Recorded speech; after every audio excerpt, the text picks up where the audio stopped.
Okay, ప్రియమైన వాళ్ళారా, మనము గత లాస్ట్ సండే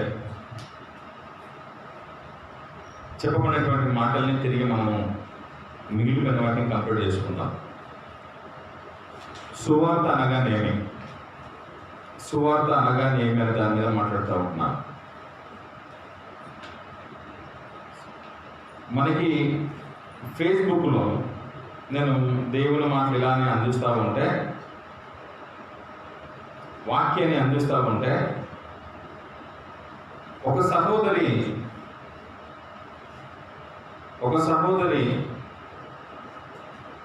డైరెక్ట్ ఫేస్బుక్లోనే మీరు సువార్త చెప్పవచ్చు కదా అని అడిగాను. మీరు సువార్త చెప్పట్లేదు, సువార్త చెప్పవచ్చు కదా అని అడిగాను. అలా మన పరిసర ప్రాంతాలలో, ఈ మహిళాబాద్ పరిసర ప్రాంతాలలో 99% కాపురులందరూ కూడా అసలు ఆయన సువార్తని చెప్పడం అని అంటుంటారు. ఆయన సువార్త చెప్పడండి. అసలు సువార్త అనేదానికి వాళ్ళు ఏమనుకున్నారు అనేది ప్రాముఖ్యం.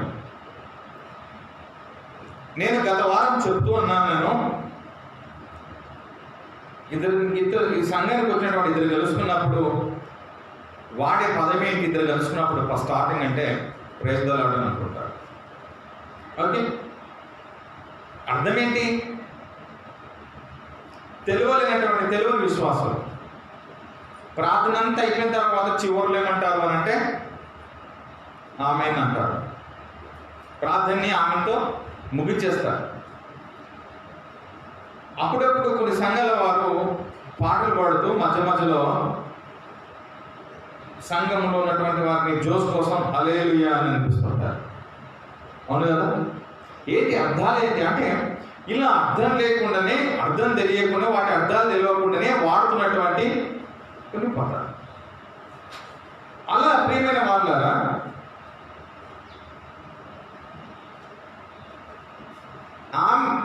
సువార్త అనగానేమి అని అంటే, చాలామంది కూడా సువార్త విషయానికి వచ్చేవారికి ఒకే ఒక అభిప్రాయం కలిగి ఉన్నారు. ఏంటిది? యేసు యొక్క మరణ, సమాధి, పునరుత్థానమే సువార్త అని మాట్లాడుతూ ఉన్నారు. ఇవి మాత్రమే సువార్త. ఇంకా మన పిల్లలకు ఆల్మోస్ట్ చాలా మంది తెలుసు. నేను ఆల్రెడీ ఒక సందర్భంలో టాపిక్ చెప్పాను. సువార్త అంటే ఏంటి కూడా తెలియని సంఘాలు నేటి వరకు ఉన్నాయి. అందుకని క్రీస్తు మరణము, పునరుత్థానము, సమాధి, పునరుత్థానమే సువార్త అయితే, క్రీస్తు ఈ భూమి మీదకి రాక మునిపే, ఈ లోకంలో తాను జన్మించక ముందే సువార్త ప్రకటించబడింది అని మనం గత వారంలో మనం చూసుకున్నాం. అంటే యేసు ఈ లోకంలోనికి రాకముందు నుండే ఏముంది? సువార్త ఉంది. అబ్రాహాముకు సువార్త అందించబడింది. అదేవిధంగా మోసే సువార్త ప్రకటించాడు, దావీదు కూడా సువార్త ప్రకటించాడు, భక్తుడైన యెషయా గారు కూడా సువార్త అందించాడు, ప్రవక్తలందరూ కూడా సువార్తలు ప్రకటించారు. పోయిన వారం మనం ఇవన్నీ కూడా నేను చెప్పాను. సువార్త అంటే ఏమిటి అనే మాటకి గతంలో కూడా యేసు మరణమే, సమాధి, పునరుత్థానమే సువార్త అయితే, యేసు రాక ముందే ఉన్నటువంటి సువార్త ఏంటి? మరి అది సువార్త పద్ధతిలోనికి రాదా అని అంటే బైబిల్లో చెప్పబడింది కాబట్టి, సువార్త అనే పదం వాడబడింది కాబట్టి 100% అది సువార్తే. తెలియని వాళ్ళు చాలా మంది ఉన్నారు. సువార్త అంటే ఏమిటో తెలియని వారు నేటి వరకు చాలా మంది ఉన్నారు. యేసు యొక్క మరణము, సమాధి, పునరుత్థానము సువార్త అని ఆలోచన చేస్తే, మనం గత వారం ఒకటి చెప్పాను నేను, ఏంటి? ఆయన జన్మ కూడా ప్రజలందరికీ కలుగబోవు మహా సంతోషకరమైన సువార్తమానము. ఏంటంటే నేడు రక్షకుడు ఈరోజు పుట్టాడు. ఆయన పుట్టడం అనేది, ఆయన జన్మించడం అనేది, ఆయన పుట్టాడని చెప్పబడింది. దేవదూతలు వచ్చి యేసు పుట్టాడని సువార్త చెప్పారు. యేసు మరణము, సమాధి, పునరుద్ధరణలతో అవి మాత్రమే కాదు ఆయన పుట్టుక కూడా సువార్తలే. పాత నిబంధనలో చెప్పబడిన మాటలు కూడా సువార్తలే. దేవుని పిల్లలారా, యేసు జన్మించిన తర్వాత యేసు బ్రతికున్న కాలంలో కూడా బాప్తిస్మం ఇచ్చి యోహాను గారు ఓకేండి మారు మనసు విషయమై, బాప్తిస్మం ఇవ్వడానికి మారు మనసు విషయమై వాక్యం చెప్తూ, అక్కడ మీరు చూడండి లూకా సువార్త 3వ అధ్యాయము 18వ మాటను మీరు చూడండి.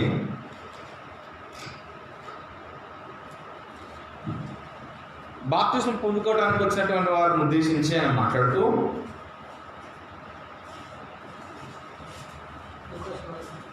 3:18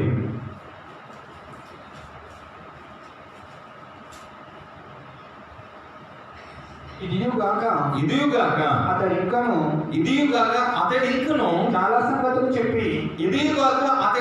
చాలా సంగతులు చెప్పి ప్రజలను హెచ్చరించుచు వారికి సువార్త ప్రకటించుచుండెను. ప్రజలకి హెచ్చరిస్తూ వారికి సువార్త ప్రకటిస్తూ, ఇదియుగాక అతడి ఇంకను చాలా సంగతులు చెప్పి ప్రజలను హెచ్చరించుచు వారికి సువార్త ప్రకటిస్తున్నాడు. ఇదియుగాక అంటే ఏదైతే చెప్తున్నాడో అది మాత్రమే కాక, ఇప్పుడు చెప్పేదే కాక, అతడి ఇంతకు ముందు కూడా ఏం చెప్పాడు? సువార్త చెప్పాడు. అబ్రహాము మనకు తండ్రి అని అనుకోవద్దు. దేవుడు రాళ్ళ వలన అబ్రహాములకు పిల్లలు పుట్టింపగలడు. బాప్తిస్మం తీసుకోవడానికి వచ్చినటువంటి వారిని ఉద్దేశించి, సర్ప సంతానమా, రాబో ఉగ్రత నుండి మిమ్మల్ని తప్పించేవాడు ఎవడున్నాడు? మీకు బుద్ధి చెప్పిన వాడు ఎవడు? మారు మనసుకు తగినటువంటి ఫలమును మీరు పొందుతారు, ఫలించుడి అనేటువంటి విషయాన్ని చెబుతూ, హెచ్చరిస్తూ, బుద్ధి చెబుతూ ఆయన అంటున్నాడు, అబ్రహాము మాకు తండ్రి అని మీరు అనుకోవద్దు. రాళ్ళ వలన కూడా దేవుడు పిల్లల్ని కలిగిస్తాడు అనే విషయం చెప్తున్నాడు. మళ్ళా ఇప్పుడే గొడ్డలి చెట్ల వేరున ఉంచబడి ఉన్నది గనుక మంచి ఫలాలు ఫలింపని ప్రతి చెట్టు నరకబడి అగ్నిలో పడవేయను. ఇలాంటి విషయాలని చెప్తున్నాడు. ఇలాంటి విషయాలని చెబుతున్న వీటన్నిటిని గూర్చి ఇదియుగాక అంటే పైన చెప్పబడినటువంటి ఇవే కదా. ఈ పైన చెప్పబడినటువంటి విషయాలు ఇవిగాక అతడు ఇంకను చాలా సంగతులు చెప్పాడు. అంటే పైనవి కూడా ఏది? అబ్రహాములకు పిల్లల గురించి కానీ, అబ్రహాం మా తండ్రి మీరు అనుకోవద్దు, రాళ్ళ వల్ల కూడా పిల్లలు వస్తారనే విషయంగా కానీ, గొడ్డలి చెట్ల వేరున ఉండటం విషయమే కానీ, అలా ఇదంతా కూడా సువార్త అనేటటువంటి మాటను తాను చెప్తున్నాడు. ఒకవేళ క్రీస్తు మరణము తర్వాతనే సువార్త అనుకుంటే, యేసు మరణము తర్వాత యేసు మరణము, సమాధి, పునరుద్ధానాల సువార్త అనుకుంటే, మరి యేసు మరణించక ముందే సువార్త అనేది మనకి కనబడతాం. సింపుల్ చెప్పాను నేను. ఏంటి సువార్త అనే మాటకి అర్థం ఏంటిదని చెప్పాను? మంచి వార్త. సువార్త అంటే దానికి ఏదో ఈ పొజిషన్ సువార్త అన్నప్పుడు చెప్పలేడా, మంచి చెప్పాడు బ్రదర్, అంతే బాగుంది, కానీ లాస్ట్లో సువార్త చెప్పాడు ఉన్నా బ్రదర్. లాస్ట్లో అసలు ఏమనుకున్నావు నీకు ఏం అర్థమైంది సువార్త అంటే? అవునా కదండి? లూకా సువార్త 4వ అధ్యాయం 43వ మాట చూడండి. ఇప్పుడు యేసు ప్రకటిస్తున్నాడు చూడండి. ఆయన మరణించక ముందే ఆయన ప్రకటిస్తున్నాడు చూడండి. ఆయన నేను ఇతర పట్టణములలోను దేవుని రాజ్య సువార్తను ప్రకటింపవలెను. నేను ఇతర పట్టణములలోను దేవుని రాజ్య సువార్త ప్రకటింపవలను. ఇందు నిమిత్తమే నేను పంపబడుతున్నాను. ఇందుకోసమే నేను పంపబడ్డాను. మత్తయి సువార్త 4వ అధ్యాయం 23 చూడండి. ఇప్పుడు మత్తయి సువార్త 4వ అధ్యాయం 23 చూడండి. 4:23 చూడండి.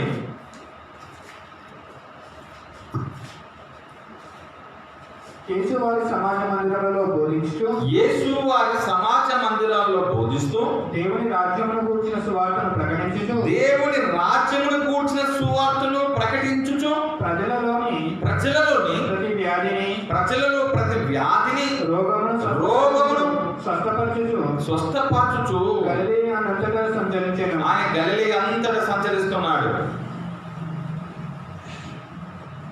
ఇప్పుడు సువార్త అని చెప్తున్నటువంటి కొంతమంది చెప్తున్నటువంటిది యేసు మరణము, సమాధి, పునరుత్థానమే సువార్త అనుకుంటే యేసు చేసింది ఏంటిది మరి? యేసు ప్రకటిస్తుంది ఏంటిది? మరి ఆయన మరణమే సువార్త అయినప్పుడు ఆయన మరణించక ముందు ఆయన చేస్తున్నాడు కదా. మీకు ఇక్కడ విషయం అర్థం కావాలి, ఆ పాయింట్ అర్థం కావాలి. సువార్త అనే దానిని యేసు ఒక్కరికే ముడిపెట్టింది ప్రపంచం. యేసు మరణము, యేసు సమాధి, యేసు పునరుత్థానమైన సువార్త అనేటటువంటిది యేసుకే ముడిపెట్టితే ఆ యేసు సువార్త ప్రకటిస్తున్నాడు. మరి ఆ యేసు సువార్త ప్రకటిస్తున్నాడు కదా, మరి అది సువార్త కాదా? యేసు ప్రకటిస్తున్న సువార్త కాదా? సువార్తనే.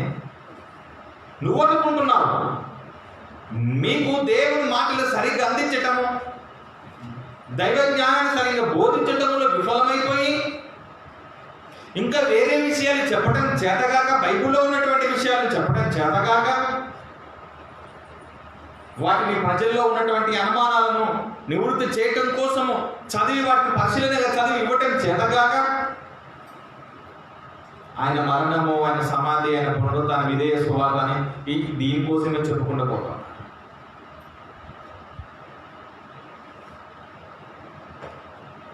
దేవుడి పిల్లలారా, ప్రతి మాట సువార్త అనే విషయం మర్చిపోకూడదు.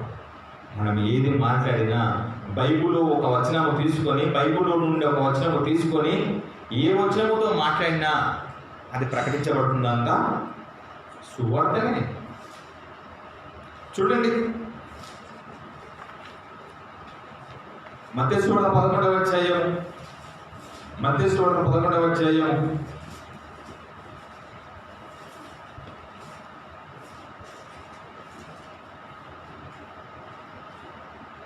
5వ మాట చూడండి. గుడ్డివారు చూపు పొందుచున్నారు, గుడ్డివారు చూపు పొందుచున్నారు, గుడ్డివారు నడుచుచున్నారు, కుంటివారు నడుచుచున్నారు, కుష్ఠరోగులు శుద్ధులవుచున్నారు, కుష్ఠరోగులు శుద్ధి అవుతున్నారు, చెవిటివారు వినుచున్నారు, చనిపోయిన వారు లేపబడుచున్నారు, బీదలకు సువార్త ప్రకటింపబడుచున్నది. బీదలకు సువార్త ప్రకటించబడుతుంది. బీదలకు సువార్త ప్రకటించబడుతున్నది. క్రీస్తు బ్రతికున్నప్పుడే ఆయన మరణించక మునిపే ప్రకటించబడుతున్నటువంటి సువార్తలంతా కూడా బీదలకి దేవుని కూర్చున్నటువంటి మాటలు అందబడుతున్నాయి. యోహాను చెరపట్టబడిన తర్వాత యేసు కాలం సంపూర్ణమైనది, మారు మనసు పొంది సువార్త నమ్ముడని చెప్పుచు దేవుని సువార్తను ప్రకటించుచు గలిలయకు వచ్చును అనేటటువంటి మాట మార్కు సువార్త 1వ అధ్యాయం 15వ వచనం చూడండి. మీరు మార్కు సువార్త 1వ అధ్యాయం 15వ మాట చూడండి.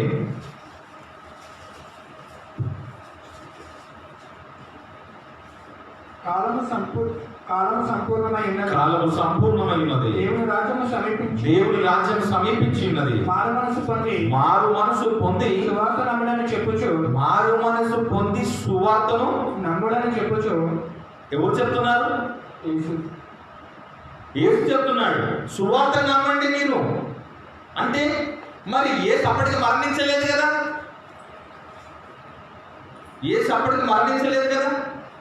యేసు చెప్తున్నాడు సువార్తను. నేను ఏదైతే ప్రకటిస్తున్నానో ఆ ప్రకటిస్తున్నటువంటి ఆ మాటల్ని మీరు నమ్మండి. సువార్తను నమ్ముడని చెప్పుచు దేవుని సువార్తను ప్రకటించుచు గలిలయకు వచ్చెను. గలిలియకు వచ్చాను. ఏ దేవుని సువార్తను ప్రకటించుచు గలిలియకు వచ్చాను. నేను చెబుతున్న దానికి మీరు నమ్మండి. మారు మనసు పొంది సువార్తను నమ్మండి. దేవుని సువార్తను ప్రకటించుచు యేసు వస్తున్నాడు. అంతేకాదు,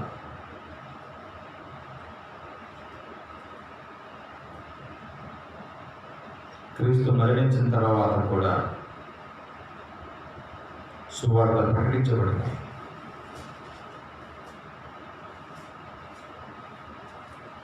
మార్కు సువార్త 16వ అధ్యాయము, మార్కు సువార్త 16వ అధ్యాయము 15వ మాటను చూడండి. మార్కు సువార్త 16వ అధ్యాయము 15వ మాట చూడండి మీరు.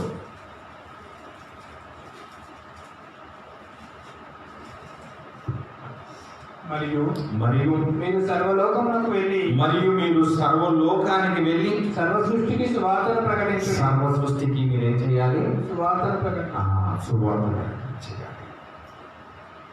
యేసు మరణము తర్వాత 11 మంది శిష్యులకు యేసు చెబుతున్నటువంటి విషయాలు, మీరు సర్వలోకానికి వెళ్ళి సర్వ సృష్టికి సువార్త ప్రకటించేయండి. యేసు తాను బ్రతుకున్నప్పుడు చేసినటువంటి సువార్త, యేసు భూమి మీదకి రాకముందు పాత నిబంధనలు చెప్పబడిన సువార్త, ఇప్పుడు యేసు మరణము తర్వాత కూడా యేసే చెప్పమంటున్న సువార్త. అవునా కదండి? అంటే సువార్త అంటే ఏంటిదో మనకి ఇప్పుడు అర్థమవుతుంది.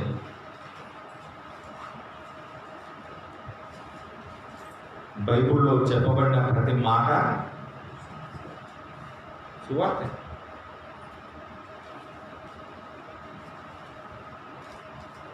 ఇప్పుడు ఇన్ని రకాలుగా మీరు మనం పోయిన గత లాస్ట్ వీక్న మనము విన్నాం. గడ్డి కోసం కూడా చెప్పబడింది, అందం కోసం చెప్పబడింది.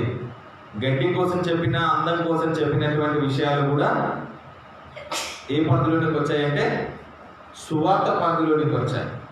అలా బైబిల్లో చెప్పబడుతున్నటువంటి ప్రతి మాట, ఇందాక మనము ఒక విషయం చదివాం మనం. ఏంటిది? సర్వ సంతానమా మీరు మారు మనసు పొందండి.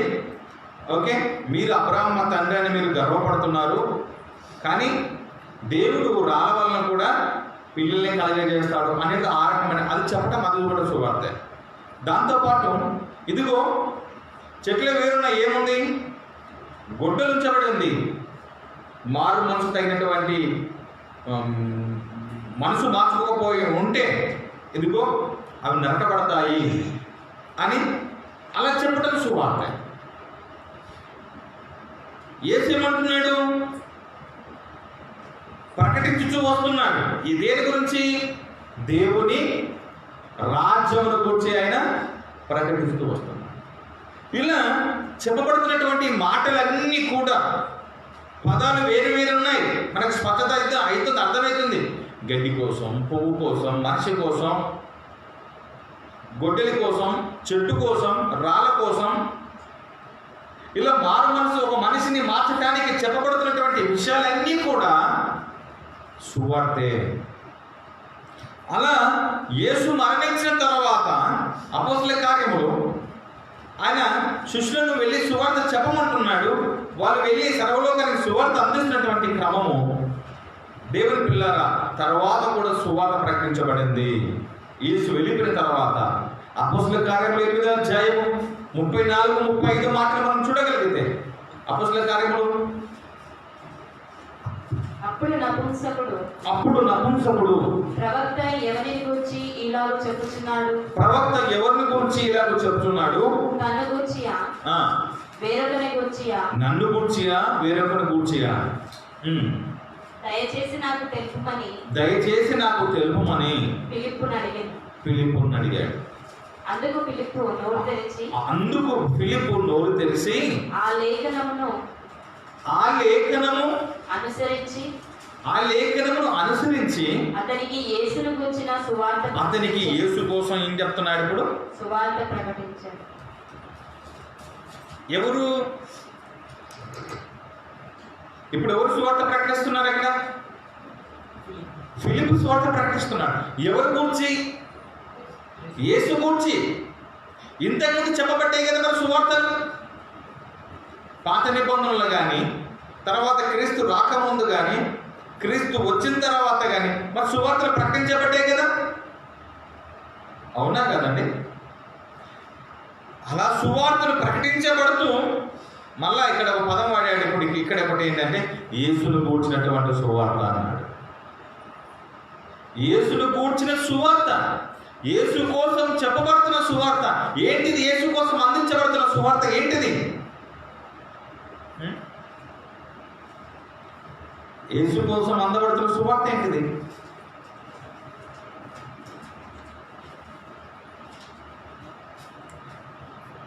ఇందాక మనము చెప్పుకున్నాం, నేడు మీ కొరకు రక్షకుడు ప్రజలందరికీ కలగబో మహా సంతోషకరమైన సువర్తమానం. ప్రజలందరికీ కలగబో మహా సంతోషకరమైనటువంటి సువర్తమానం. ఎవరి కోసం చెప్తున్నారు వాళ్ళు? దేవదూత ఎవరి కోసం చెప్తుంది? యేసును గురించి చెప్తుంది. మీరు చూడండి, మొదటి కొరింథీయులకు రాసినటువంటి పత్రిక మనం లాస్ట్ వీక్ చదువుకున్నాం అనుకుంటాను నేను.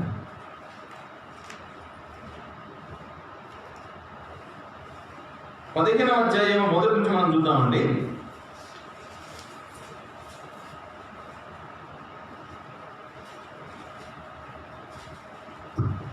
మరియు సహోదరులారా, జాగ్రత్తగా వినండి. 15 అధ్యాయం మొదటి నుంచి మనం చదువుతున్నాము. మరియు సహోదరులారా, నేను మీకు ప్రకటించిన సువార్తను మీకు తెలియపరుచుతున్నాను. సహోదరులారా, నేను ప్రకటించినటువంటి సువార్తను మీకు తెలుపుతున్నాను. మీరు దానిని అంగీకరించారు. దాని అందే నిలిచి ఉన్నారు. మీరు నిలిచి ఉన్నారు. మీ విశ్వాసము వ్యర్థమైతేనే కానీ నేను ఈ ఉపదేశ రూపముగా నేను ఉపదేశ రూపముగా సువార్తను ప్రకటించాను. ఆ ఉపదేశమును మీరు గట్టిగా పట్టుకొని ఉన్న ఎడల, ఆ ఉపదేశమునే మీరు గట్టిగా పట్టుకుంటే ఆ సువార్త వలననే మీరు రక్షణ పొందువారై ఉందురు. ఆ సువార్త వల్లనే మీరు రక్షణ పొందుతారు అన్నాడు. అంటే తాను ఏం చేశాడు? సువార్త ప్రకటించాడు. ఇప్పుడు చెప్తున్నాడు చూడండి. ఇప్పుడు కంటిన్యూ చేయండి, క్రిందికి రండి. నాకు ఇవ్వబడిన ఉపదేశమును, ఇందాక చెప్పబడిన దాన్ని సువార్త అంటూ ఏ విషయమైతే మీకు అందించానో అదని సువార్త అంటూ నాకు ఇవ్వబడిన ఉపదేశమును మొదట మీకు అప్పగించితిని. ఆ ఉపదేశాన్ని, ఆ సువార్త నేను మొదట మీకు అప్పగించితిని. ఆ సువార్తని నేను మీకు మొదట ఇచ్చేశాను. అదేమనగా, అదేమిటో తెలుసా? లేఖనముల ప్రకారము. ఏంటిది? ఇప్పుడు దేని గురించి చెప్తున్నా? మీకు అప్పగించినది ఏంటిది చెప్తున్నాడు. ఏంటిది? లేఖనముల ప్రకారము. మీరు పాయింట్కి అర్థం చేసుకోవాలి. నేను మీకు సువార్త చెప్పాను, నేను మీకు సువార్త ప్రకటించాను, నేను మీకు. ఓకే అండి, మీరు దాంట్లోనే కొనసాగండి మీరు అని చెప్పాడు. చెప్తూ నాకేదైతే చెప్పబడిందో, ఏ సువార్త చెప్పబడిందో అది నేను మీకు ఇచ్చాను. ఓకే, అదేమిటో చెప్తున్నాడు. అదేంటి? ఆ సువార్త ఏంటో చెప్తున్నాడు. ఆ సువార్త ఏంటిది? నేను మీకు అందించిన సువార్త ఏమిటంటే, లేఖనముల ప్రకారం క్రీస్తు మన పాపముల నిమిత్తము, లేఖనముల ప్రకారం క్రీస్తు మన పాపముల నిమిత్తము మృతి పొందెను. ఇప్పుడు చెప్తున్నాడు ఏంటిది? ఎవరు కూర్చున్న సువార్త ఇది? క్రీస్తుని కూర్చున్న సువార్త చెప్తున్నాడు. ఏమంటున్నాడు? లేఖనముల ప్రకారం మన పాపముల నిమిత్తము క్రీస్తు మృతి పొందెను. క్రీస్తు మరణించాడు, సమాధి చేయబడెను, సమాధి చేయబడ్డాడు. లేఖనముల ప్రకారమే 3వ దినమున లేపబడ్డాడు. నేను మీకు అందించిన సువార్త ఇది. అంటే ఇప్పుడు యేసును గురించి ఏం సువార్త చెప్తా ఉన్నాడంటే, యేసును గురించి మరణము, సమాధి, పునరుత్థానము కూడా సువార్తే. కొంతమంది కేవలం ఇది మాత్రమే పరిమితమయ్యారు, కొంతమంది దేనికి మాత్రమే పరిమితమైపోయి ఉన్నారు. ఇదే సువార్త అని అంటున్నారు, ఇదే సువార్త అంటున్నారు.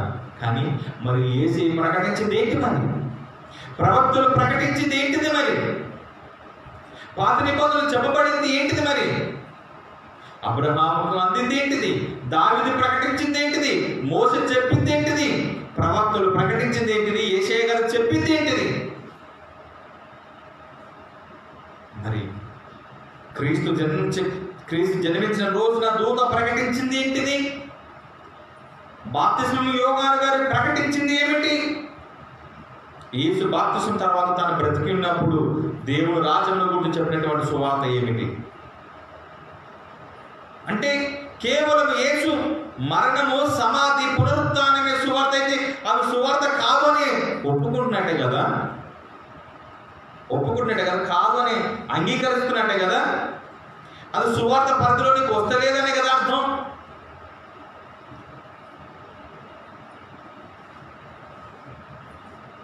చెప్పేవాళ్ళు చాలా జాగ్రత్తగా చెప్పాలి, చెప్పేవాళ్ళు చాలా జాగ్రత్తగా చెప్పాలి. ఎందుకంటే ప్రతి మాట కౌంట్ అవుతుంది,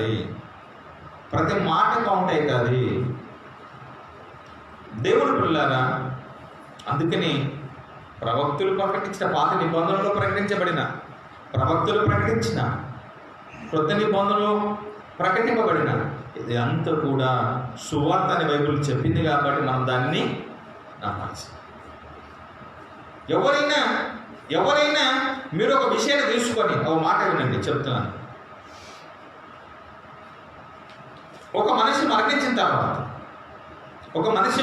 తర్వాత ఈ లోకం శాశ్వతం కాదు, ఈ అందం శాశ్వతం కాదు, ఈ ఆస్తి శాశ్వతం కాదు. ఒక రోజున నువ్వు వెళ్ళి ఈ లోకాన్ని విడిచిపోవాలి అని ప్రకటించబడతా ఉంటే, చెప్తా ఉంటే అది సువార్త పరిధిలోనికి వస్తుందా రాదా? యేసు మీకోసం మరణించాడు, యేసు సమాధి చేయబడ్డాడు, యేసు సమాధి నుండి లేచాడు అని ఇవి మాత్రం చెప్తే సరిపోద్దా? ఆ మనిషికి తన జీవితం విలువేంటో తెలియాలి, ఆ మనిషి ఈ లోకంలో నీకు ఎందుకు వచ్చాడో తెలియాలి, ఆ మనిషి ఆయుష్ ఏంటిదో తెలియాలి, ఆ బ్రతికేందో తెలుసుకోవాలి. అందుకని చెప్పబడుతున్నంత కూడా సువార్తనే. వివాహము రోజున ఇద్దరు జతపరచబడుతున్నప్పుడు అమ్మ మీ జీవితంలో మీరు కలిసి ప్రయాణం చేయాల్సి ఉంది. మీరు ఎలా ఉండాలో, మీరు ఎలా బ్రతకాలో, మీ బ్రతుకు ముగింపు వారికి నమ్మకంగా ఎలా కొనసాగాలో అని ప్రకటిస్తున్నారు అనుకోండి, చెబుతున్నారు అనుకో, బోధ చేస్తున్నారు అనుకోండి, అది సువార్త పరిధిలోనికి రాదా? మరి ఎక్కడి మీద సువార్త చెప్పండి అని అంటే ఈ 3 చెప్పి ముగించాలి. ఏంటిది? మీరున్నారు, యేసు మరణించాడని మీకు తెలుసా? సమాధి చేయబడ్డాడని తెలుసా? లేచాడని మీకు తెలుసా? మీరు నమ్మి బాప్తిస్మం తీసుకున్నారు కదా. నేను మళ్ళీ ఆదివారం కూర్చొని ఈ 3 చెప్పాను అనుకో, మీరేమంటారు?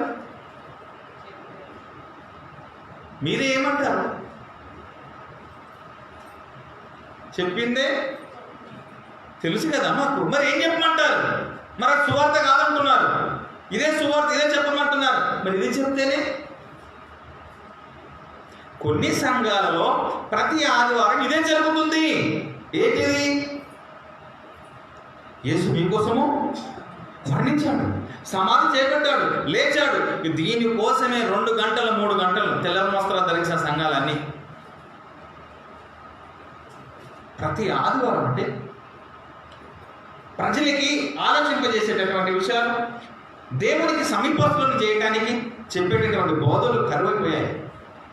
వారు మనసు మార్చుకొని దేవుని వైపు తిరుగుతూ, ఇదిగో బైబిల్లో ఉన్నటువంటి ప్రతి మాటను జాగ్రత్తగా పరిశీలన చేసి ఆత్మీయంగా ఎదిగి ఆ మాటలు ఇతరులకు అందించే పిల్లలుగా చాలా తక్కువ.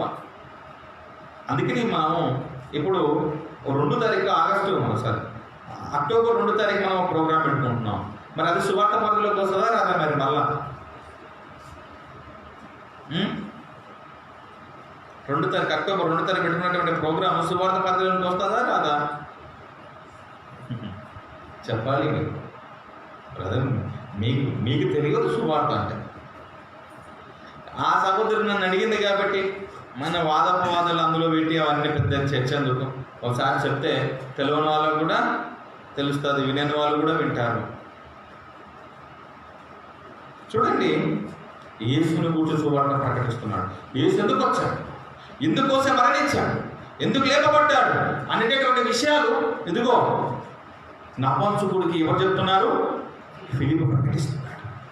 యేసుని గురించి బోధ చేస్తున్నాడు. ఈ యేసుని గురించి పాత నిబంధనలో అబ్రహాముకు చెప్పబడింది. ఈ యేసుని గురించి ప్రవక్తలు చెప్పారు. ఇలా యేసు కోసం చెబుతున్నాడు సువార్త. ఆయనను మీరు నమ్మండి, ఆయనను మీరు అంగీకరించండి, ఆయన చెప్పిన మార్గములో, చెప్పిన బోధలో, ఆ సహవాసంలో మీరు కొనసాగండి అని సువార్త చెప్తున్నాడు. మంచి వార్త చెప్తున్నాడు, మీరు యేసును నమ్మండి అని. ఆయన పాత నిబంధనలు ఉన్నాడు, ఆయనకు అర్థం కాలేదు. ఎవరి కోసం అండి ఈ మాటలు చెబుతున్నాడు? ప్రవక్త అయినటువంటి యెషయా గారు చెప్తున్నాడు ఎవరి కోసం అండి అని ఆయనకు అర్థం కాల ఆ విషయాలు కదా. అప్పుడు వెళ్ళిపోయి ఫిలిప్పు ప్రతి మాటను జాగ్రత్తగా వివరించి ఇది యేసు కోసం చెప్పబడింది, యేసుని మీరు నమ్మండి అని చెప్తారు. దేవుడి పిల్లారా, చూడండి అపోస్తల కార్యములు 13వ అధ్యాయము, అపోస్తల కార్యములు 13వ అధ్యాయము 32వ మాట మీరు చూడండి. అపోస్తల కార్యములు 13వ అధ్యాయం 32వ మాట. దేవుడు యేసును లేపి పితరులకు చేసిన వాగ్దానము మన పిల్లలకు నెరవేర్చి ఉన్నాడని మేమును మీకు సువార్త ప్రకటించుచున్నాము. మేమును మీకు సువార్త ప్రకటించుచున్నాము. ఇప్పుడు వీళ్ళు దేనికోసం ప్రకటిస్తున్నారు? ఇప్పుడు పౌలు చెప్తున్నటువంటి విషయమే కదా. ఇప్పుడు దేనికోసం ప్రకటిస్తున్నారు? ఈడున్న సువార్త ఏంటిది? ఆడున్న సువార్త ఏంటిది? ఇప్పుడు దేవుడు యేసుని లేపాడు, అర్థమైంది కదా. దేవుడు యేసుని లేపాడు ఒక మాట, మళ్ళీ పితరులకు చేశాడే వాగ్దానం. అబ్రహాము నుండి దావీదు వంశంలో నుండి రావాలి, పాలన చేయాలి. ఎవరి కోసం అయితే చెప్పబడిందో, ఇదిగో వాగ్దానం చేయబడిందో ఆ వాగ్దానం కూడా చెప్తున్నాడు. మరలా దేవుడు లేపాడు అనేటువంటి విషయం సువార్తని, వాగ్దానములు చెప్పబడ్డాయి పాత నిబంధనలు చెప్తున్నటువంటి మాట సువార్తని పిల్లలకు నెరవేర్చి ఉన్నాడు. మన పిల్లలకు నెరవేర్చి ఉన్నాడని మేము సువార్త ప్రకటించడం, మన పిల్లలకు అందింది అని చెప్పడం కూడా సువార్తే. 14వ అధ్యాయం 15వ మాట చూడండి. 14వ అధ్యాయం 15వ మాట చూడండి. 14వ అధ్యాయం 15వ మాట. అయ్యలారా మీరు ఎందుకు ఇలాగూ చేస్తున్నారు? మేము కూడా. అయ్యలారా మీరు చేస్తున్నారు, మేము కూడా నీ స్వభావము వంటి స్వభావము గల నరులమే. మేము కూడా మనుషులమే. మీరు ఈ వ్యర్థమైన వాటిని విడిచిపెట్టి ఆకాశమును భూమిని సముద్రమును వాటిలో ఉండు సమస్తమును సృజించిన జీవము గల దేవుని వైపు తిరగవలనని మీకు సువార్త ప్రకటిస్తున్నాను. ఇప్పుడు ఈడ ప్రకటిస్తున్న సువార్త ఏంటిది? ఈడ అందించబడుతున్నటువంటి నవనీత సువార్త ఏంటిది? అందించబడుతున్న సువార్త ఏం అందించబడుతుంది ఇక్కడ ఈ వచనంలో? ఆకాశమును సముద్రమును వాటిలో ఉన్న సమస్తమును సృజించిన జీవము గల దేవుని వైపు తిరగాలి అని చెప్తున్నాడు. ఇదంతా కూడా సువార్తనే. ఇక్కడ పాయింట్ ఆలోచన చేయాలి. అంటే ఆకాశం సృష్టించింది ఎవరో తెలుసా? దేవుడే. సముద్రం సృష్టించింది ఎవరో తెలుసా? దేవుడే. సమస్తం సృష్టించింది ఎవరో తెలుసా? దేవుడే. ఇలా ఈ ప్రకృతి కోసం చెప్పబడుతుంది కూడా సువార్తే.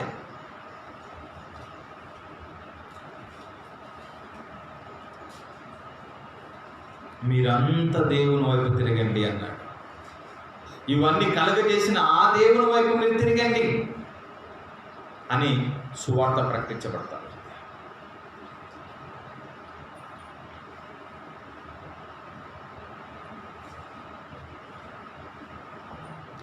రోమిలికి రాసినటువంటి పత్రిక 10వ అధ్యాయం, రోమిలికి రాసినటువంటి పత్రిక 10వ అధ్యాయం 11వ మాట చూడండి. ప్రకటించువారు పంపబడిన ఎడల ప్రకటించువారు పంపబడిన ఎడల ఎట్లు ప్రకటించుదురు? ఎట్లు ప్రకటిస్తారు? ఇందు విషయమై ఆ, ఉత్తమమైన వాటిని గూర్చిన సువార్త ఉత్తమమైన వాటిని కూర్చిన సువార్త. ప్రకటించు వారి పాదములు ఎంతో ఆ, సుందరమైనవి. ఉత్తమమైన వాటిని కూర్చి ప్రకటించు సువార్త. ఇప్పుడు ఇక్కడ పదం చెప్తున్నాడు. సువార్తలో ఒకటి ఉత్తమమైనది ఉంది అని అంటున్నాడు. ఉత్తమమైన వాటిని గూర్చి ఏంటిది? అది ఉత్తమమైనది ఏంటిది?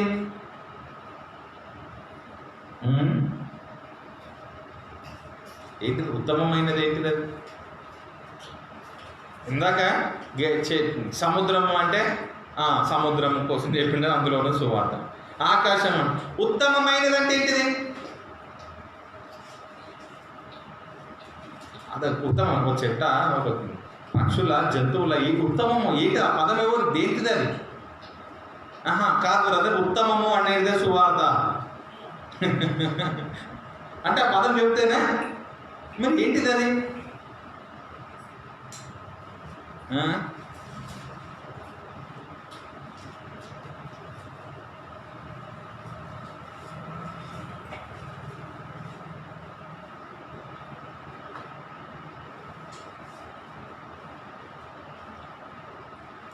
మరియా ఉత్తమమైన దానిని ఎంచుకొనెను.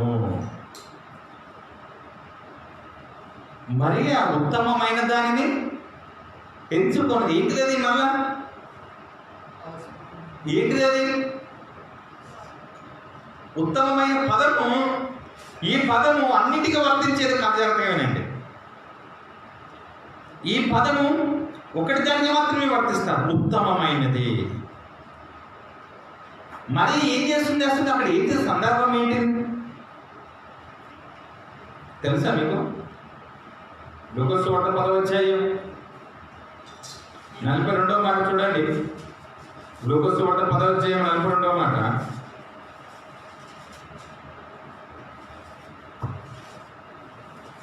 మరియా ఉత్తమమైన దానిని ఏర్పరచుకొనెను. అది ఆ. ఆమె యొద్ద నుండి తీసివేయబడదని ఆమెతో చెప్పాను. ఎవరితో చెప్తున్నాడు? వాళ్ళిద్దరూ ఆ పైన చదవండి సందర్భం. అది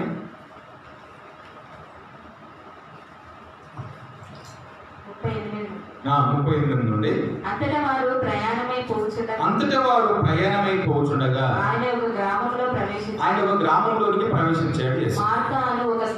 మార్తా అనేటువంటి ఒక స్త్రీ ఉంది. ఆయనను తన ఇంట చేర్చుకొనెను. మార్తా అనేటువంటి స్త్రీ యేసుని ఇంటికి పిలుచుకుంది, ఇంటికి చేర్చుకుంది. ఎవరు పిలిచారు? మార్తా అనేటువంటి ఒక స్త్రీ యేసుని ఇంటికి చేర్చుకుంది. ఆమెకు మరియా అను సహోదరి ఉండేది. ఆమెకు మరియా అనేటువంటి ఈ మరియా మళ్ళీ మీరు ఈ మరియా అనుకోగలరు, యేసు తల్లి మరియా అనుకోగలరు. ఓకేనా? ఓకే. ఈమె యేసు పాదముల యొద్ద కూర్చుండి. ఎవరు? మరియా యేసు పాదాల దగ్గర కూర్చొని ఆయన బోధ వినుచున్నది. పిలిచిందెవరు? ఇంటికి పిలిచిందెవరు? మార్త పిలిచింది. వింటుంది ఎవరు? పిలిచినామే ఎక్కడ పోయింది? మార్త విస్తారమైన పని పెట్టుకున్నట్ట చేత ఏం తెచ్చుకుందామే? విస్తారము అంటే ఆ పదము ఎంత చక్కగా ఉంది చూడండి.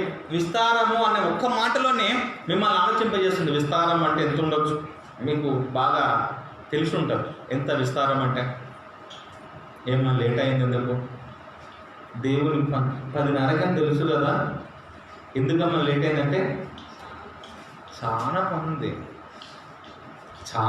ఉంది ఉంటుందని తెలుసు కదా. ఆదివారం అనేది సడన్గా రాలి పడేది కాదు కదా.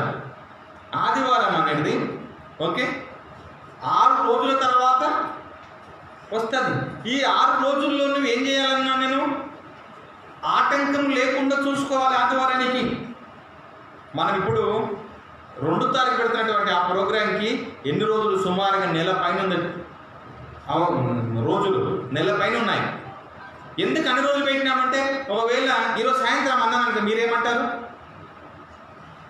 సాయంత్రం కూర్చుందామండి అన్నాను అనుకోండి, సాయంత్రం ఎట్లా నడుస్తుంది, వాక్యపరిచయం నడుస్తుంది సరే అండి. సాయంత్రం ప్రోగ్రామ్ అన్నాను అనుకోండి, అప్పుడు ఏమంటారు? మేము పలానా దగ్గర పోయి ఉంటున్న బ్రదర్, మేము మాట ఇచ్చిన పాపం, మాట తప్పుకున్న వాళ్ళంతా పోతారు. అందుకని మీరు ఇంత నమ్మకమైన వాళ్ళు కాబట్టి ఒక నెల రోజుల ముందు పెడుతున్నాం. ఎందుకు? మళ్ళా ఆ మాట రోజులు ఉన్నటువంటి డేట్ను టైం ఎవరికి ఇవ్వకూడదు. నేను చెప్పినటువంటి మాట మీ చెవులలో వేసుకోండి. ఆ 2వ తారీఖున దేవుని పని కోసమే విస్తారమైన పనులు పెట్టుకుంది ఈమె.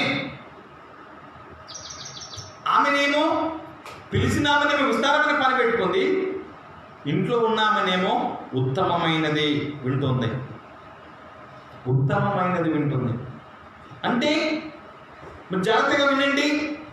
మీరు ఉత్తమమైనటువంటి ఏ మాటలోనికి నువ్వు ఆ రోజున ఎంత భోజనాలు వండి యేసుకు పెట్టినా, ఎంత ఖర్చు చేసి నువ్వు భోజనం పెట్టినా ఆ భోజనము అనేది ఉత్తమమైన దానిలోనికి రావటం లేదు. కానీ యేసు మాటలు వినటమే, యేసు చెప్పిన బోధ వినటమే, దేవుని కూర్చున్నటువంటి మాటలను జాగ్రత్తగా వినండి. అందుకనే ఉత్తమమైన వాటిని కూర్చి సువార్త ప్రకటించి వారి పాదములెంతో ఏంటివి? పాదాలు. ముఖం సుందరం కాదు, ముఖం సుందరం కాదు. దేవుడు కోరుకుని దేవుడు చెప్తుంది పాదాలు సుందరం కావాలన్నా. పాదాలు సుందరం ఎలా అంటే తెలుసా? ఆ ముఖము సేమ్ దేవదూతలాగా, మేము ఎప్పుడో దేవదూత చూసినట్టు ఆమె దేవదూతలాగా ఉంది తెలుసా. ఎవరు చూస్తారు? ఆత్మలు కనబడతాయా? కనబడతాయి ఆత్మలు ఎక్కడ? ఓ మనిషిని పొగిడే విధానం నేర్చుకుంది ప్రపంచం.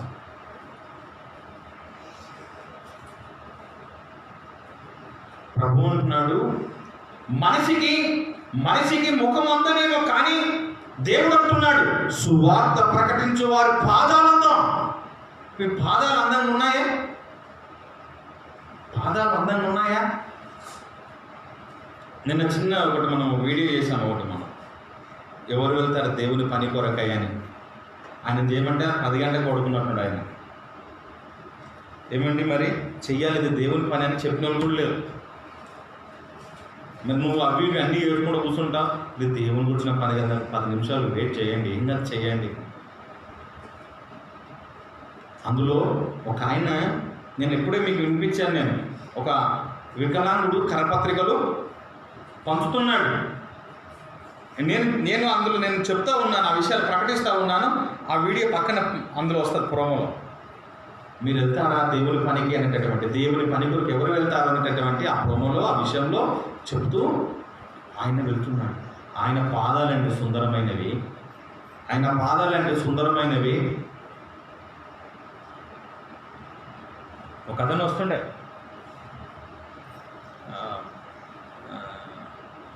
సైమన్ అని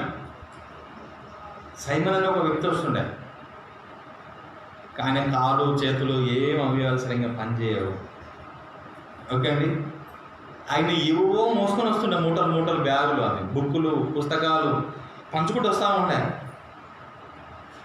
ఆయన పాదాలు ఎంతో సుందరమైనవి. చూడటానికి అందరూ ముఖాలు సుందరంగానే ఉన్నాయి. ముఖాలను చూసి పెళ్లి చేసుకుంటున్నారు, పాదాలను సుందరంగా ఉన్నాయా లేవో చూసి వివాహాలు చేసుకుంటారు. అంటే పాదాలు సుందరంగా అంటే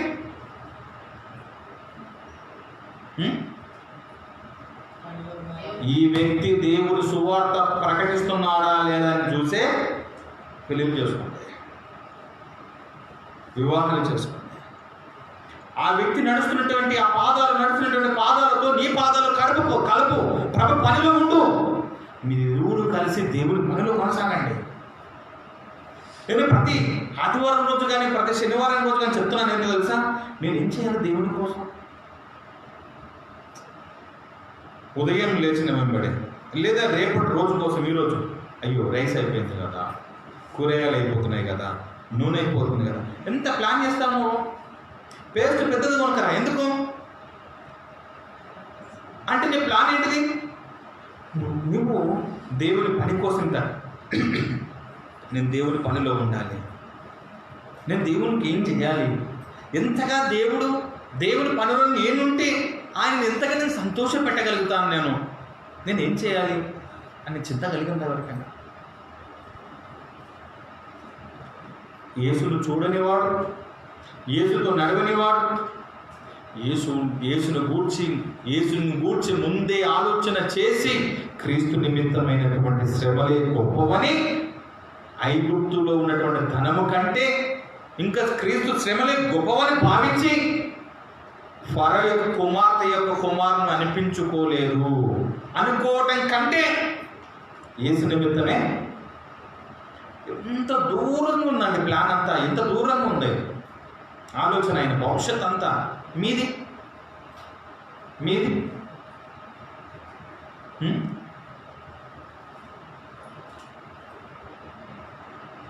ప్రపంచము మీరు చూడండి, స్పీడ్గా మీరు ఒక జన సమూహము నడుస్తున్నటువంటి దాన్ని స్లోగా పెట్టుకోవచ్చు, స్పీడ్గా పెట్టుకోవచ్చు. స్పీడ్గా పెట్టండి, ఎంత స్పీడ్గా మూమెంట్ అవుతూ ఉంటే అడుగులు ఎక్కడెక్కడ వెళ్ళిపోతుంటాయి జిగ్జాగ్గా, అవునా? పరిస్థితి అలానే ఉంది మానవుల యొక్క పరిస్థితి. ఆత్మీయ స్థితి దేవుడి నుండి తప్పించబడుతుంది. నువ్వు ఎంత ఆలోచన చేస్తున్నావు, ఈ కూర్చున్న మీరే, ఇక్కడ ఉంటున్న మీరే, నువ్వు ఎంత ఆలోచన చేస్తున్నావు దేవుడి కోసం చెప్పు, ఏం చేస్తున్నావు చెప్పు.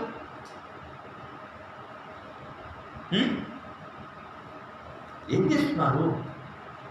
తింటున్నాము, వండుతున్నాము, తింటున్నాము, శుభ్రంగా బట్టలు వేసుకుంటున్నాము, కార్యక్రమం అంటే జస్ట్ ఒక రోజు అనేది ఒక పూట అనేది మనం క్లోజ్ చేస్తున్నాం, మళ్ళీ నెక్స్ట్ డేకి మళ్ళీ ప్రిపేర్ అవుతున్నాం. దేవుని పని ఎంత ఉంది?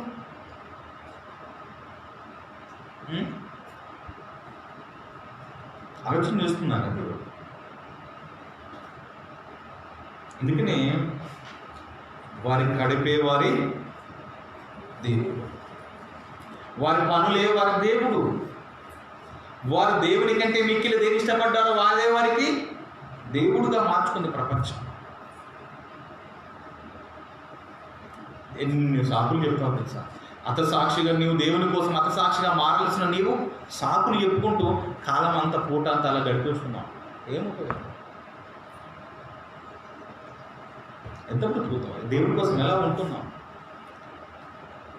అందుకే నేను బైబిల్లో చక్కని మాట ఉంటాను తెలుసా, వారు వాత వేయబడిన, ఒకసారి వాళ్ళకి అట్లా పడింది అనుకో, ఆ వాత పోతుందా? అట్లనే ఉంటారు వాళ్ళు. ఇంకా మనసును అలా సిద్ధం చేసుకున్నారు, ఇంకా మారాలనుకున్నటువంటి వారు. నన్ను ఒక సహోదరుడు ఒక ప్రశ్న అడిగాడు, అవును బ్రదర్, మరి యేసు మానవుల కోసం వచ్చి మరణించాడు, మరి అదే దేవుడు పాపం చేసినటువంటి ఆ దూతల కోసం కూడా ఆయన మరణిస్తే వారి పాపను క్షమించవచ్చు కదా? అర్థమైందా? దయ్యంగా మారింది ఎవరు? దేవదూతలే కదా. దయ్యంగా మారిన దేవదూతలే కదా. మరి యేసు వారి కోసం మరణించవచ్చు కదా? దయ్యానికి కన్నా క్షమాపణ కూడా బుద్ధి ఉందని చూసారా? పడిన నాట నుండి దేవుడి పని యుద్ధం చేసిన నాట నుండి ఈ రోజు వారికి ఎక్క క్షణానన్నా తండ్రి నేను తప్పు చేశాము, నీ మీద తిరుగుబాటు చేశామని అదే రోజున వెళ్ళి దేవుడిని క్షమాపణ కోరుంటే, మనుషులు భూమి మీద మనం అంతో గొడవ పడినా ఒక రోజున ఏం చేస్తాము? క్షమించుకొని మళ్ళా ప్రేమ సహవాసంలో మనము కొనసాగుతాం. మరి అపవాది ఏ రోజైనా వెళ్ళి క్షమాపణ కోరిందా? మరి దానికోసం మరణించటమే శుద్ధదండగా. అట్లా దేవుని వైపు దేవుని మార్గాలలో లేకుండాటువంటి వారి పరిస్థితి అలానే ఉంది అంటున్నారు. దేవుని పిల్లరా, మీరు ఆలోచన చేయమని కోరుతా ఉన్నారు. ఈమె అనేక పనులు పెట్టుకుంది. ఆమెనేమో ఉత్తమమైన దాని గురించి అప్పుడు వేసేమన్నాడు తెలుసా? చూడండి, అప్పుడు వేసేమన్నాడు, మార్తా మార్తా మార్తా ఏంటిది 2 సార్లు ఎందుకు పిలిచాడు? మార్తా మార్తా నేను 2 సార్లు ఎందుకు పిలిచాడు?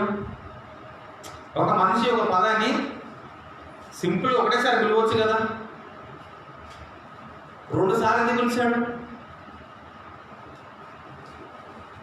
యెరూషలేమా యెరూషలేమా, కోడి తన పిల్లలు దాచుకున్నట్టు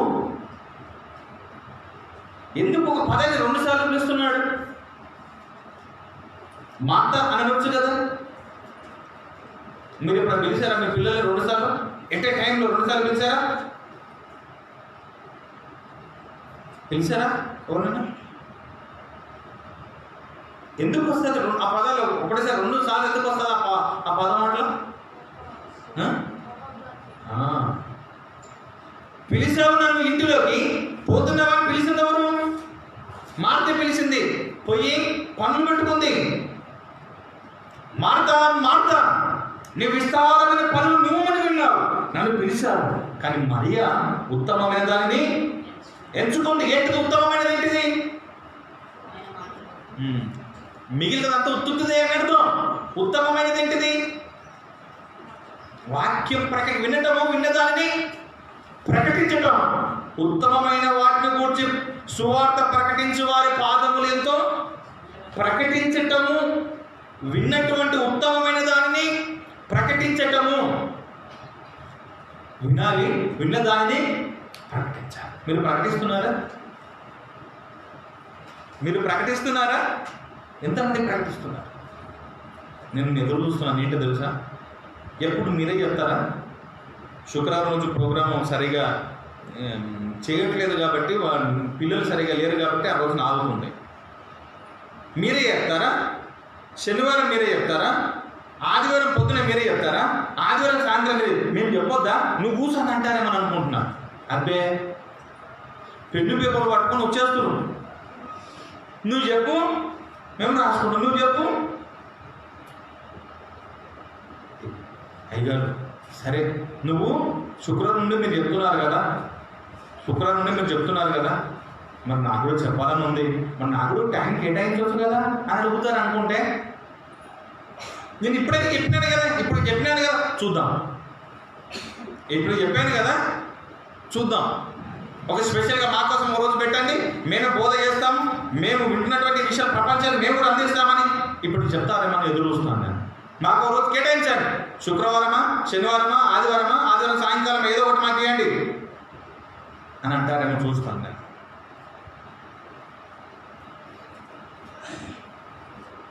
ఉత్తమమైనది ఎంచుకుంది మరియా. అంటే ఇక్కడ జాగ్రత్తగా వినండి. ఏంటి తెలుసా? ఉత్తమమైన దాని గురించి కూడా ఏమందబడుతుంది? ఉత్తమమైనది సువార్త. అంటే వాక్యము చెప్పటమే సువార్త. చూడండి, 1 పేతురు రాసినటువంటి పత్రిక 1వ అధ్యాయము 24వ మాట చూడండి.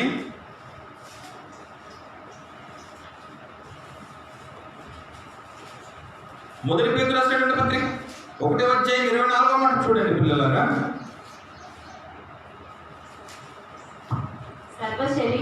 సర్వశరీరులు గడ్డిని పోలిన వారు, సర్వశరీరులు గడ్డిని పోలిన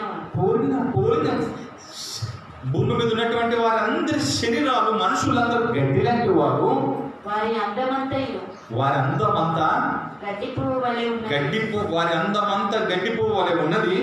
గడ్డి ఎండును, గడ్డి ఎండిపోతాది, దాని పువ్వు రాలిపోతాది. అయితే ప్రభు వాక్యము ఎల్లప్పుడూ నిలుచును. ప్రభు వాక్యము నిలిచేది ఏంటిది? వాక్యము. మీకు ప్రకటింపబడిన సువార్త, మీకు ప్రకటించబడిన సువార్త ఈ వాక్యమే. మీకు ప్రకటించబడిన సువార్త ఏంటిది? వాక్యమే. వాక్యమే సువార్త. ఉత్తమమైనది వింటున్నది సువార్త. ఉత్తమమైన దాని గురించి ప్రకటించువారు పాదములు ఎంతో సుందరమైనది, అది సువార్త. గడ్డి కోసం చెప్పబడింది సువార్త, అందరి కోసం చెప్పబడింది, క్రీస్తు కోసం చెప్పబడింది. ఇదిగో వాక్యం మొత్తము ఏంటో తెలుసా? వాక్యం టోటల్గా వాక్యమే సువార్త. ఆది కాలం మొదలుకొని ప్రకటన గ్రంథం వరకు ఉన్నదంతా సువార్త. వార్త, మంచి వార్త. దేవుని విషయాలు అందించబడుతున్నాయి. ఓ బ్రదర్ నన్ను అడిగాడు ఒక సందర్భంలో, మంచి వార్త సువార్త అంటున్నారు, కానీ లోతు తన పిల్లలతోనే పాపం చేశాడు, అది మంచి వార్త ఎలా అవుతుంది మీ బైబిల్లో? అది ఎలా మంచిదవుతుంది? ఎలా మంచిదవుతుంది? నన్ను ఒక ఆర్ఎస్ఎస్ బ్రదర్ అడిగాడు, నా సన్నిహితులుగా ఉంటారు. చెయ్యమని చెప్పిందా, చేశారని రాశారని అడిగాను. బైబిల్లో చెయ్యమని చెప్పిందా, వాళ్ళు చేశారని రాశారా? తప్ప తప్పండి. ఎన్నో సంఘటనలు జరుగుతున్నాయి. జరుగుతున్న సంఘటనలు టీవీలో వస్తున్నాయి, పేపర్లో వస్తున్నాయి. పేపర్లో టీవీలలో వస్తున్నందుకు చేశారు కాబట్టి వచ్చాయా? ఈరోజు పేపర్లో న్యూస్ పేపర్లో వార్తలు వచ్చినాయండి. ఈరోజు వార్తలు వచ్చాయి న్యూస్ పేపర్లో. వస్తాయని ముందే రాశారా, వచ్చినాయని రాశారా? లోతు విషయంలో కూడా అంతే జరిగింది. ఏంటిది? అది జరిగింది కాబట్టి రాయబడ్డారు, కానీ అలా చెయ్యాలని రాశారా? అలా జరిగింది. పాత నిబంధనలో అంత చరిత్ర, అది హిస్టరీ. మొదటి ప్రపంచ యుద్ధం, రెండో ప్రపంచ యుద్ధం పుస్తకాలు ఉన్నాయి, రాయబడ్డాయా? రాశారు కాబట్టి వచ్చాయా? చేశారు కాబట్టి రాశారా?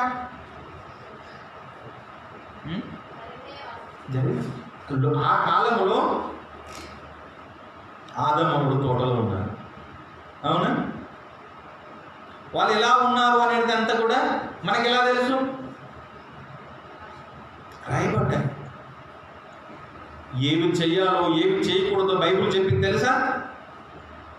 సందర్భం వచ్చినప్పుడు నేను చెప్తాను. ఏమి చెయ్యాలో ఏమి చేయకూడదో చెప్పింది. దేవుడు అంత పాపిష్టివాడు కాదు. పిల్లలతోనే పాపము చేసేంతగా చేయించేంతగా పాపిష్టివాడు కాదు దేవుడు. ఆయన విలువలు కలిగినవాడు.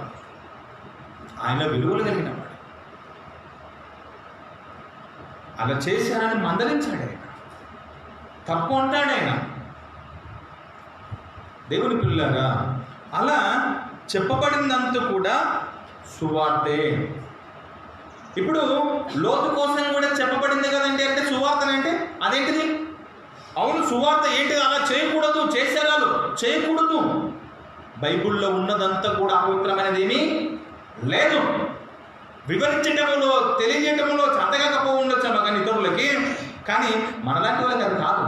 మొత్తం బైబిల్ మొత్తం పరిశుద్ధమైనది. చూడండి, గలతీలకు రాసినటువంటి పత్రిక 1వ అధ్యాయము, గలతీలకు రాసినటువంటి పత్రిక 1వ అధ్యాయము 6 నుండి చూడండి. మనం 6 నుండి 9 మాటలు చూడండి. స్టీఫెన్ రాసుకున్నా, క్రీస్తు కృపను బట్టి మిమ్మల్ని పిలిచిన వారిని విడిచి, క్రీస్తు కృపను బట్టి మిమ్మల్ని పిలిచిన వారిని విడిచి భిన్నమైన సువార్త తట్టుకు మీరు ఎంత త్వరగా తిరిగిపోవడం చూడగా నాకు ఆశ్చర్యం వస్తుంది. అది మరి ఒక సువార్త కాదు, కానీ క్రీస్తు సువార్తను చెరుపగోరి మిమ్మల్ని కలవరపరచువారు కొందరు ఉన్నారు. మేము మీకు ప్రకటించిన సువార్త కాక మరి ఒక సువార్త మేమైనను పరలోకము నుండి వచ్చిన దేవదూతలైనను మీకు ప్రకటించిన ఎడల అతడు శాపగ్రస్తుడవుతాడు. మేము ఏం ప్రకటించాము? యేసు ఏమి చెప్పమన్నాడో, యేసు తండ్రి దగ్గర నుండి ఏ సువార్త తీసుకొచ్చాడో, ఏ విషయాలు తీసుకొచ్చాడో, ఏదైతే యేసు చెప్పాడో, ఏదైతే మాకిచ్చాడో, ఏదైతే మేము మీకు ప్రకటించామో, అది కాకుండా వేరేది ఎవడైనా, మేము కానీ దూతలు కానీ ఇంకెవడు తీసుకొని వచ్చినా అంతే. వీళ్ళు ప్రకటించిందంతా ఏదండి? యేసు చెప్పింది కానీ, అపోస్తులు చెప్పినవి కానీ, ప్రకటించినవి కానీ, ప్రవక్తలు చెప్పినవి కానీ, ఇవన్నీ ఎక్కడున్నాయి? ఇవన్నీ ఎందులో ఉన్నాయండి? బైబిల్లోనే ఉన్నాయి. 66 పుస్తకాలుగా మీ చేతిలోనే ఉంది. అంటే నీ చేతిలో ఉన్నటువంటి బైబిల్ టోటల్గా ఏంటిదో తెలుసా? సువార్తే. మేము ప్రకటిస్తున్న సువార్త, మేము మీకు చెప్పిన సువార్త. ఇక్కడ వీళ్ళకి ఎలా వచ్చింది? క్రీస్తు ద్వారా వచ్చింది, అంతే కదా. పరిశుద్ధాత్మ సహాయంతో వీళ్ళు రాయటం జరిగింది. దేవుడు చెప్పినటువంటి విషయాలన్నింటినీ కూడా రాశారు. రాసినవన్నీ కూడా సువార్తలే. మీకు 66 పుస్తకాలుగా మన చేతిలో ఉంది. అంటే ఇప్పుడు అర్థమైంది తెలుసా? దీనికి భిన్నమైన సువార్త మరి ఒకడు చేసిన.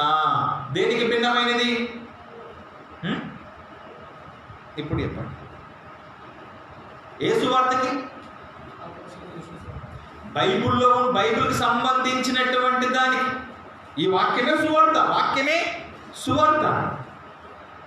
ఆ వాక్యాన్ని వీళ్ళంతా ప్రకటిస్తున్నారు. వీళ్ళు ప్రకటించింది ప్రభు వలన వీళ్ళు పొందుకున్నది. వీళ్ళు కంప్లీట్గా రాసేసారు. రాసినది మన దగ్గర ఉంది, ఇప్పుడు మన చేతిలో ఉంది. దీనికి భిన్నమైన సువార్త. ఆ రోజున ఇవే కదా మనకు రాయబడినే వాళ్ళు చెప్పారు. ఆ రోజున అర్థమైంది కదా. అమ్మ వాళ్ళు వేరే చెప్తున్నారు, ఈయన వేరే చెప్తున్నాడు కాదు. ఆ రోజు ఏవైతే చెప్పారో వారు ప్రకటించారో, ప్రకటించిన బడినవి అక్షర రూపంలో మన దగ్గరికి వచ్చింది. ఈ రోజున ఆ ప్రకటించబడిన దానికి ఈరోజు భిన్నంగా ఎవడు చెప్పినా అనంటే, బైబిల్లో లేకుండా, బైబిల్లో లేనటువంటిది ఎవడు చెప్పినా అది సువార్త కాదు. అది సువార్త కాదు. బైబిల్ దాటి పక్కన ఎవడు చెప్పినా అది సువార్త కాదు. వాళ్ళు నిలువుటాలు పెద్ద పెద్ద అమ్ములు వేసుకోవచ్చు. వాళ్ళు ఎన్ని బోధలు చేసినా, వాళ్ళు ఎన్ని ప్రసంగాలు చేసినా అది సువార్త కాదు. ఫైనల్ చేయాల్సింది ఎవరు? మీరు ఏం వినుచున్నారో సువార్తను కాదు ఫైనల్ చేయాల్సింది ఎవరు? ఇప్పుడు ఎవరు చెప్పేవాడా? మీకు తెలియాలి. ఇది ఆ వాక్యం మీద ఫస్ట్ జ్ఞానం ఎవరికి ఉండాలి? మీకుండాలి. అందుకే నేను ఒక ఆయన చేసేటటువంటి ప్రసంగాలు నేను ఎప్పుడు టోటల్ దానికి భిన్నంగా వ్యతిరేకిన్నాను. ఏంటిది? పసిపిల్లల్లో కూడా పాపం ఉంది అంటాడు, చిన్నపిల్లల్లో కూడా పాపం ఉంది అని ప్రసంగాలు చేశాడు ఆయన. పుస్తకాలు రాశాడు ఆయన. చిన్నపిల్లలు కూడా పాపం ఉంది. ఇక్కడున్న ఈ చిన్న పిల్లలకు ఏం పాపం ఉంది చెప్పండి? ఇలా ఈ వయసు ఉన్నటువంటి చిన్నపిల్లలు ఒకవేళ పాపం ఉంది అని అనుకుందాం. ఈ వయసులో ఉన్నటువంటి చిన్నపిల్లల జీవితాలు ముగించుకున్న వాళ్ళు ఎందరో నాకు తెలుసా ప్రపంచంలో? పాపలు పరలోకానికి అరువులా? తప్పేవద్దు. మరి తప్పేవద్ది.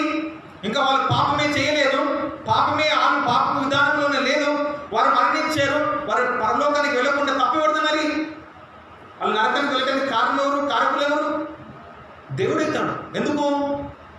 పాపంతో పుట్టించాడు కాబట్టి. అవునా? పిల్లల్లో పాపము లేదు. అందుకనే మీకు వాక్యం చూపించాను. ఏం తెలుసా? ప్రసంగిలో కదా, దేవుడు అందరి యథార్థవంతులుగా అందరిని అన్నాడు. అందరినీ సమానంగా పుట్టించాడు, పాపం లేని వాడిగా పుట్టించాడు. కానీ మనుషులే తంత్రాలు కల్పించుకొని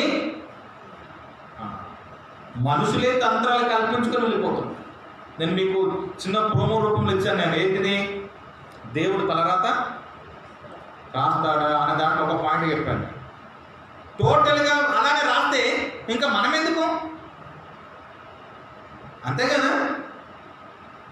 ఆయన రాసేసాడు అంతా. ఫలానా బ్రదర్ ఇలానే జీవితం ఇలానే ఉండాలి, తినచ్చు, త్రాగచ్చు, పెళ్ళాడచ్చు, పెళ్ళికి ఇలానే ఉండాలని రాశాడుతో. తప్పెవరిది? రాసుకుంది తప్ప చేసింది తప్ప. ఆయన రాశాడు కాబట్టి కింద చేశాడు. ఆయన రాసినందుకు కింద చేసినందుకు ఇంకా మార్కులు ఎవరికి వేయాలి? చేసిన 100 మార్కులు వేసి ఆయన పరలోకం ఇవ్వాలి. నెరవేర్చాడు 100కు 100. మనం ఏమంటాం? ఈ సంవత్సరం ఇంత కష్టపడి మీరు పాస్ అయ్యారు, నేను చెప్పిన ప్రతి పాఠం మీరు వీరి పరీక్షలో మీరు రాసి పాస్ పెట్టిన దాంట్లో మీరు పాస్ అయ్యారు కదా. ఆయన తలరా రాస్తే నువ్వు నెరవేర్చావు కదా. అందుకనే దేవుడు తలరాత రాయడు. ఏం చేశాడు అంటే, జననం మరణం మధ్యలో ఉన్న జీవితాన్ని ఎవరికి అప్పగించాడు? నీ ఇష్టం. ఆయన అంత స్వార్థపరుడు కాదు. ఒకవేళ ప్రభువుని నమ్మని వారు ఎవరైనా దేవుడు తలరాత రాస్తాడు అని అంటే, ఆ గ్రంథాల ప్రకారము ఆ పద్ధతి ప్రకారం దేవుడిది తప్పవుతుంది తప్ప ఆ పుస్తకాల ప్రకారం మనుషులు ఒకవేళ పొరపాటు చేసినా కానీ కూడా తప్పు మనుషులది మాత్రము కాదు. గుర్తుంచుకో. దేవుని పిల్లలారా, వాక్యమే సువార్త. ఈ వాక్యానికి భిన్నంగా ఎవడు బోధ చేసినా మీరు సువార్తను సపోర్ట్లో కొట్టవద్దు. మీకు అర్థమైంది అనుకుంటున్నాను. ఈ వాక్యానికి 66 పుస్తకాలు కలిగినటువంటి ఈ వాక్యానికి భిన్నంగా ఎవడు వాక్యం చెప్పినా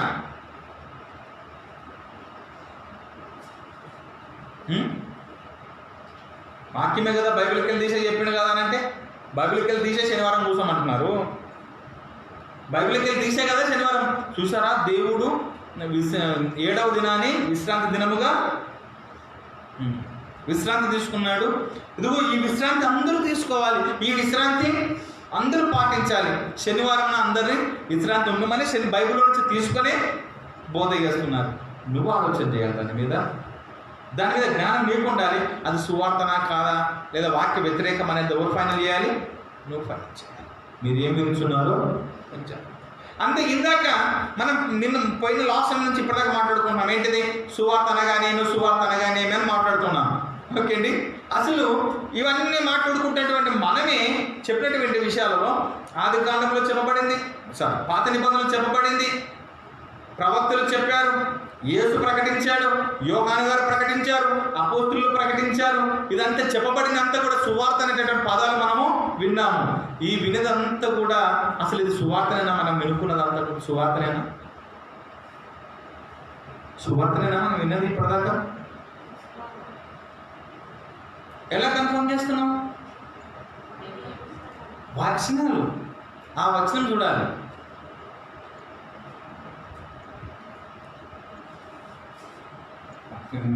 ఆడపిల్లలు చెవులో కమ్మలు పెట్టుకుంటారు, అవునా? ఈ చెవికి ఒకటి, ఈ చెవికి ఒకటి ఉండదు. చేతుల గాజులు ఈ చేతికి వేరు, ఈ చేతికి వేరు ఉండదు. ఎందుకు సమానంగా ఎందుకు చూస్తారు? అట్లుంటేనే జర అందం. లేదండి దీనికి ఒకటి వేస్తాను కదా, మా దగ్గర మస్తు ఉన్నాయి కదా అని చెప్పేసి వజ్ర వైడూర్యాలు ఉన్నా ఆమె ఈ చెవుకు వేరు పెట్టది, ఈ చెవుకు ఫైనల్ అదే. మీరు చూసుకున్నారు. చూసుకున్నటువంటి ఈ మాటలన్నీ కూడా సువార్తే. చూడండి, ప్రకటన గ్రంథం ముగింపులకు వెళ్తున్నాం. ప్రకటన గ్రంథము 22వ అధ్యాయం 18-19 మాటలు.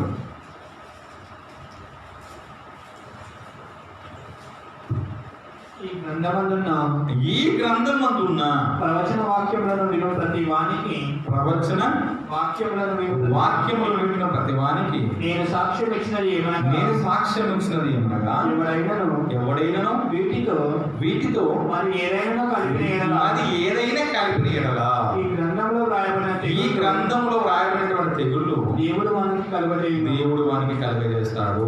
ఎవడైనను ఈ ప్రవచన గ్రంథమందున్న వాక్యములలో ఏదైనా తీసివేసిన ఈ గ్రంథంలో రాయబడిన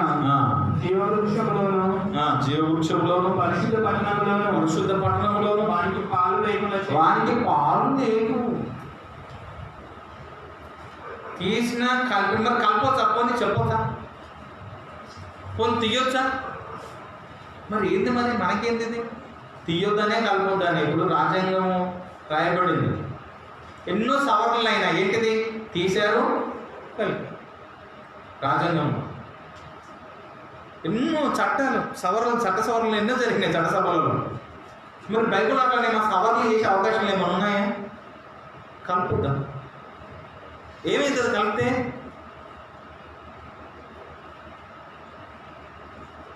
బైబిల్లో ఉన్నది ఏదైతే ఆయన ఇచ్చినాడో అది సువార్త, అదే తీసుకోవాలి. ఒక మార్మన్స్ అనేటటువంటి పుస్తకం ఉంటుంది. కొత్త నిబంధన తర్వాత దేవుడు ఇంకా కొన్ని విషయాలు చెప్పాడు. బైబిల్ అక్కడ ఆ పుస్తకం అందులో ఉంది, నా దగ్గర ఉంది. కొత్త నిబంధన తర్వాత దేవుడు ఇంకొన్ని విషయాలు చెప్పాడు, ఇంకా రాయలేదు. చూసారా, అదే ఈ పుస్తకము అనేది మళ్ళీ కొత్త పరిచయం చేశారు. అంటే ఈ పాత నిబంధన కొత్త నిబంధనతో పాటు దీన్ని జత చేయాల్సింది మార్మన్స్ యొక్క పుస్తకం. ఇలా అన్నీ కొత్త కొత్తవి వస్తున్నాయి. అందుకనే మీరు ఏం కలపొద్దు. ఓకే అండి. ఇప్పుడు చెప్పాడు సువార్త అనగానేమి, మీరే చెప్పండి. సువార్త అనగానేమి?